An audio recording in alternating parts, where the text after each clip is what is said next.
La presión por ese éxito nos puede llevar a extremos. Y el ejemplo más claro lo dio en los Juegos Olímpicos de Tokio Simone Biles, esta extraordinaria gimnasta estadounidense que tuvo tanta presión por repetir lo que había hecho en los Juegos Olímpicos de Río, que se vio tan presionada que se retiró de muchas pruebas y finalmente compitió en una al final y donde obtuvo medalla de bronce, que no era la esperada por ella, y se sintió magnífica. La presión del éxito en el mundo de hoy es lo que queremos conversar con Samuel Stamateas. Un gusto saludarte, muchísimas gracias por recibir nuestro contacto, Samuel.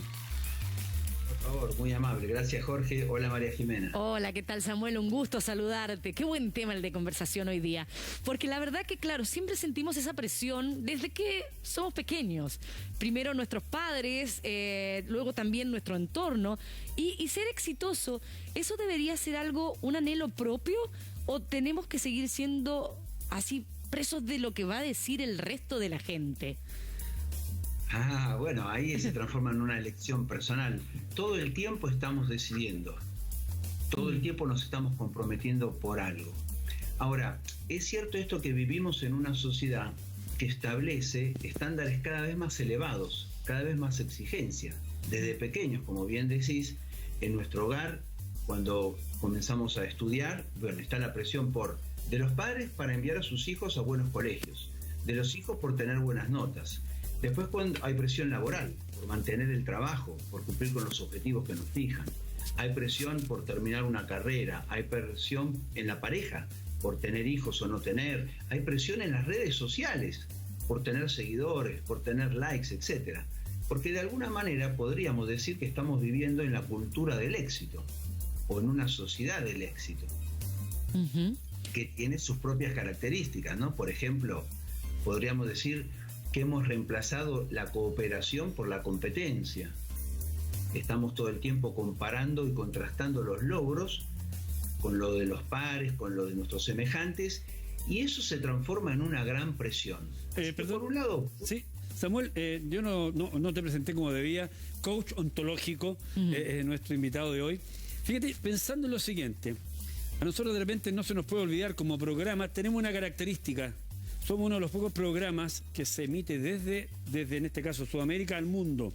Por lo tanto, llegamos a muchos países donde hay mucha gente que abandonó sus países de origen. ¿Para qué? Lo normal. Bueno, hay distintos motivos, pero buscando mejor calidad de vida, buscando un futuro distinto. Y ahí también hay mucha presión. Llegar a un país distinto, con un idioma distinto, intentar buscar un trabajo que no es lo habitual, para poder, por ejemplo, enviar remesas a tu país de origen. ¿Qué presión más fuerte que esa? Tremendo. Acá una cosa es tener presión y otra es sentirse presionados. Sí. Entonces, hay un grado de presión que es saludable, un grado de presión que lo que busca y lo que genera, si yo lo permito, es desplegar mi potencial, es superarme, es sacarme de la zona de confort. Ahora, cuando la presión se transforma en hiperexigencia, cuando la presión se transforma en una demanda, esa presión comienza a afectar mi salud física, mi salud emocional, mis relaciones, mis finanzas, mi mundo entero. Entonces, deberíamos hacer un chequeo de qué significa primero el éxito para mí, qué es ser alguien exitoso, y luego trabajar la presión que significa la obtención de ese propósito que yo tengo, que es ser exitoso.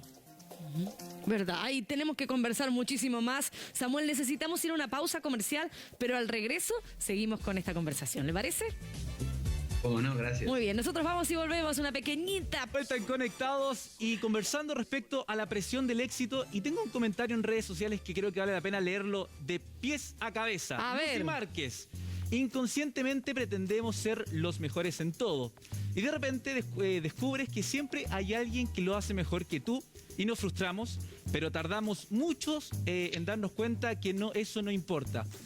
En esta vida parece que si no sobresales sobre los demás, no eres nadie.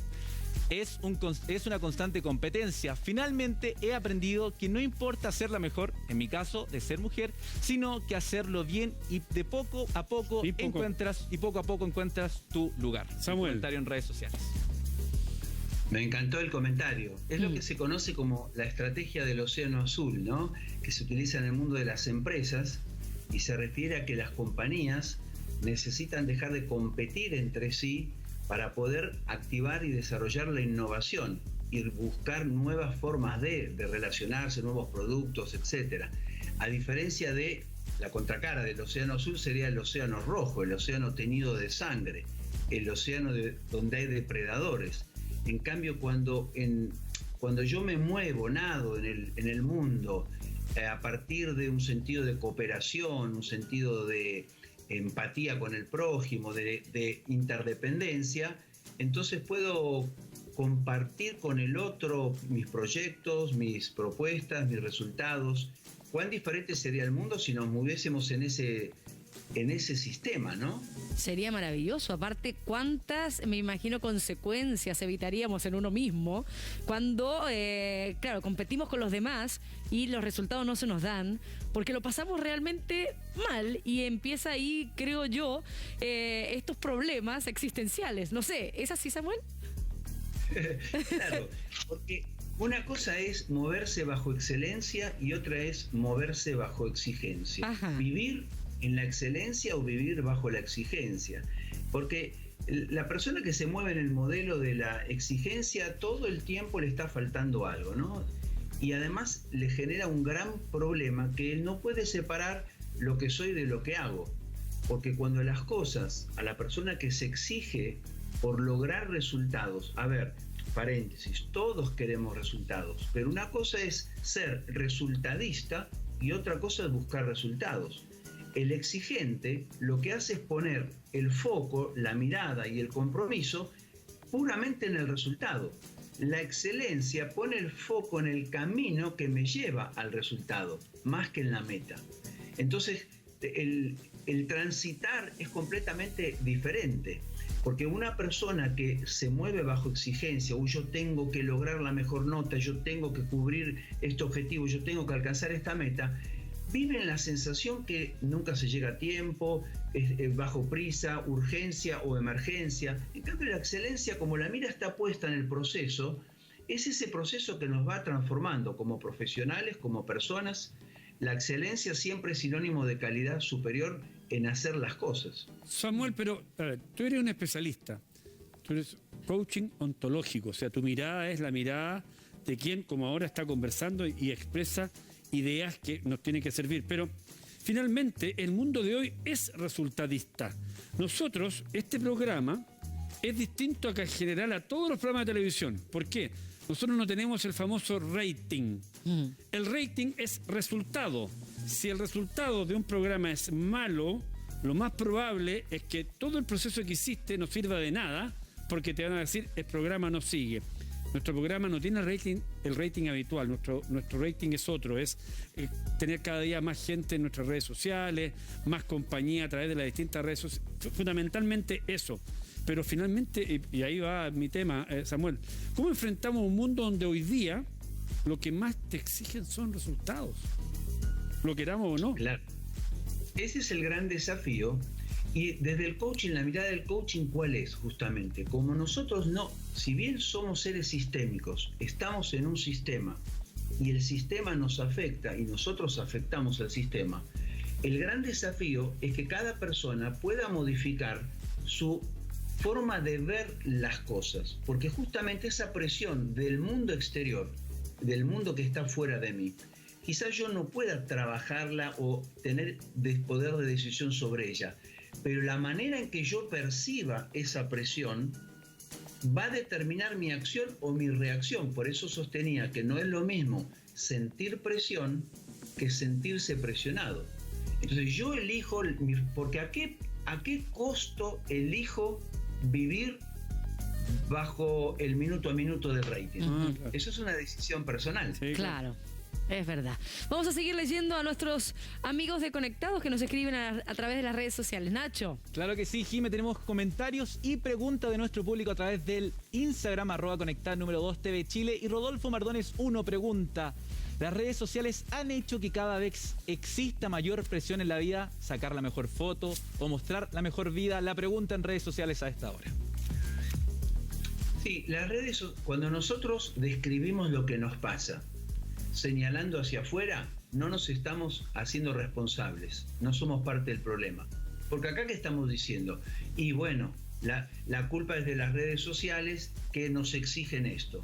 Pero ¿quiénes las redes sociales? ¿Quiénes son las redes sociales? Acá la pregunta es la del empoderamiento, es ¿qué quiero yo mostrar en las redes sociales? A mí no me importa qué hacen los demás en las redes sociales. Yo primero decido qué es lo que yo quiero mostrar, para qué me sirven a mí. Me pueden servir para trabajar, hay gente que la utiliza como catarsis o como lo que fuera. Ahora, cuando yo no me considero parte del problema, tampoco me considero parte de la solución. Entonces, si yo hago lo que los demás hacen, soy parte de la inmensa multitud de gente que es llevada de aquí para allá porque no se sienta a pensar, momento, ¿quién dice que tengo que exhibir mi vida privada en las redes sociales? ¿Quién determina eso? No, nada, eso yo creo que ya son decisiones de cada uno de enfocarse en los objetivos. Sí, pero yo podría dar como respuesta a esa inquietud. Hoy día ¿cómo se llaman los que utilizan las redes para competir? Los influencers. Los influencers viven de eso. Viven de mostrarse, viven de las marcas, de lo que muestran, de la cantidad de seguidores. Viven finalmente, volvemos a lo mismo, viven de resultados. ¿Quiénes son? Son influencers. Que eso les permite vivir, supuestamente. Pero claro, pero ellos buscan ese estilo de vida. Ellos quieren, claro, su objetivo en la vida es vivir quizás vendiendo acciones, su vida, para llegar a que marcas y todos le paguen para que ellos como dice la verdad, tengan influencia sobre el resto. Este es el mundo de hoy, ¿o no? Sí. Sí. Recuerdo a Warren Buffett que decía, sí, cuando la marea baja o baje, veremos quién nadaba desnudo. Sí. Nosotros no podemos correr detrás de cualquier moda que surja. Nosotros somos seres humanos. El ser humano, Jorge María Jimena, es el único ser que se pregunta sobre su ser. Entonces yo necesito detenerme. Desde el coaching la mirada es, no por qué hago lo que hago. Bueno, yo lo hago porque lo hacen todos, sino para qué hago lo que hago. No porque yo subo esto a las redes, porque yo se los podría explicar por qué lo subo, sino para qué lo subo. Eso me conecta con mi propósito. Entonces, si yo tengo en claro quién quiero ser, qué quiero hacer, qué quiero tener, eso me conecta con mi propósito y eso empieza a ordenar mi propia agenda. Y yo decido. Acá necesitamos recuperar la autoridad sobre nuestros propios actos. Somos nosotros los que decidimos qué subir, qué no subir. No tenemos influencia sobre lo que los demás suben, lo que los demás dicen o piensan. Pero eso a mí no me afecta, porque yo tengo que decidir qué es lo que yo quiero subir y para qué lo quiero subir. Muy bien. Nacho, la gente está comentando mucho, ¿cierto? La gente está comentando mucho, sí, y preguntando también, recuerden, a través de nuestro número de WhatsApp. Además, nos pueden enviar mensaje de voz y llamarnos a través del más 569-5771-8875. ¿Les parece que vayamos con Manuel desde Estados Unidos, que pregunta, ¿qué pasa si mi jefe necesita acciones y me da mayor presión? Es la pregunta del público a esta hora de la tarde. ¿Y le da mayor presión? Mayor presión. Mayor presión. Bueno, a ver, hay una presión, es como, pensemos en cuando un músico afina su instrumento, ¿no? Afina las cuerdas de su guitarra o de su violín. Si las tensa demasiado, las puede romper. Pero si no las tensa, no va a sacar el sonido que corresponde. Entonces, lo que cada persona necesita es estirar esas cuerdas, ese potencial interno, para trabajar bajo esa presión que suelta el potencial y no bajo esa presión que se transforma en perjudicial para su propia vida. Entonces, no importa esas voces externas que presionan, no hay inconveniente con ella en tanto y en cuanto esas voces de afuera no se transforman en voces de adentro. Porque cuando esa voz interna comienza, bueno, pero cómo me exige, cómo me pide, es un tirano, ese diálogo interno comienza a carcomer nuestra fuerza, nuestra energía, que deberían estar puestas justamente en lograr lo que se nos pide, pero con la conciencia de, tranquilo, yo estoy en control de la situación, estoy dominando esto. Por supuesto. Queremos agradecerle a Samuel Stamateas este coaching ontológico que nos ha hecho junto a todos ustedes. De pronto estas conversaciones uno no las tiene, y si las tiene las conversa con quien tiene al lado, pero una mirada un poquito más amplia desde fuera, creo que siempre hace muy bien. Samuel, un abrazo y muchas gracias. Gracias a ustedes por este espacio. Cariños. Chao, que te vaya muy bien.